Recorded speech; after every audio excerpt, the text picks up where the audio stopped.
ঢাকার বুকে বুড়িগঙ্গার তীরে দাঁড়িয়ে আছে এক গৌরবময় প্রাসাদ, আহসান মঞ্জিল। গোলাপি রঙের বিশাল ভবনটি এখন জাদুঘর, কিন্তু একসময় এটি ছিল নবাব পরিবারের বাসভবন। প্রতিদিন শত শত মানুষ আসে ইতিহাস দেখতে, ছবি তুলতে, ঘুরে বেড়াতে। কিন্তু রাত হলে কেউ থাকে না, কারণ অনেকেই জানে গোলাপি এই প্রাসাদের দেয়ালের ফাঁক দিয়ে এখনো যেন ভেসে আসে ফিসফিস আওয়াজ, কান্না, পদচারণার শব্দ। রাতের নিরাপত্তারক্ষীরা বহুবার শুনেছেন চুরির ঝনঝনি, মৃদু হাসির আওয়াজ, এমনকি পায়ের শব্দ, কিন্তু খালি করিডোরে কাউকেই দেখা যায় না। ঘটনাটি 1996 সালের এক রাতে। তখন আহসান মঞ্জিলকে সরকারি জাদুঘরে রূপান্তরের কাজ চলছিল। একদল কর্মচারী প্রতিদিন সংস্কারের কাজ করত, আর রাতে একদল প্রহরী পাহারা দিত। সেরকম এক রাতে মোজাম্মেল নামে এক প্রহরী একা ছিল মূল দরজার দায়িত্বে। রাত তখন প্রায় 1টা। হঠাৎ তিনি শুনলেন প্রাসাদের ভেতরে একটা হাসির আওয়াজ। চমকে উঠলেন, এত রাতে কেউ থাকবে না, সব লাইট বন্ধ। তিনি সাহস করে ঢুকে পড়লেন পশ্চিম দিকের মহিলাদের হাওয়া মহলে। দেয়ালে ঝুলে থাকা নবাব পরিবারের নারীদের ছবি তার সামনে।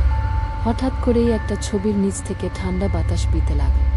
সেই বাতাসে ধূপের গন্ধ ছিল, আর যেন নারকেলের তেলমাখা চুলের গন্ধ। তিনি এগিয়ে গেলেন। ঠিক তখনই এক মুহূর্তে তার চোখের সামনে হাওয়া মহলের দরজার ফাঁক দিয়ে বেরিয়ে এল একটা মেয়ে। সাদা জামা, হাতে মোটা সোনার বালা, আর মুখটা ঝাপসা, যেন ধোয়ার মতো, কিন্তু চুলে সাদা ফুল গোজা। মেয়েটি তাকিয়েছিল মোজাম্মেলের দিকে। তারপর এক অদ্ভুত ঠান্ডা গলায় বলল, আপনি আমার আলমারি খুঁজছিলেন কেন? মোজাম্মেলের শরীর ঠান্ডা হয়ে গেল। সে কিছু বলতে চাইল, কিন্তু মুখ থেকে আওয়াজ বের হচ্ছিল না। সে শুধু দৌড় দিল, এক দৌড়ে নিচে নেমে এল। কিন্তু আশ্চর্যের বিষয়, সেই রাতে মূল দরজা সে যেভাবে খুলে রেখেছিল, সেটি আবার ভেতর থেকে বন্ধ। অবশেষে তাকে দরজা ভেঙে বের করতে হয়। লোকথা বলে, আহসান মঞ্জিলে একসময় এক নবাবজাদি আত্মহত্যা করেছিলেন প্রেমে ব্যর্থ হয়ে। তার নাম কেউ জানে না, শুধু বলে জোহরা বিবি। সে নাকি তার ঘরেই গলায় ওড়না পেঁচিয়ে ঝুলে পড়েছিল। তার মৃত্যুর পর সেই ঘরে কেউ থাকত না। আজও মাঝরাতে সেই ঘরে বাতাস হঠাৎ ঠান্ডা হয়ে যায়, যেন কেউ পাশ দিয়ে চলে গেল। জাদুঘরের কর্মীদের কেউ কেউ বলেন, নির্দিষ্ট কিছু রাতে সেই ঘরের আয়নায় একটা মেয়ের মুখ দেখা যায়, কিন্তু পেছনে তাকালে কেউ থাকে না। আর এক প্রবীণ কর্মচারী বলেন, গোলাপি প্রাসাদটা যতটা সুন্দর দেখায়, ভেতরে ততটাই চাপা কান্না লুকিয়ে আছে।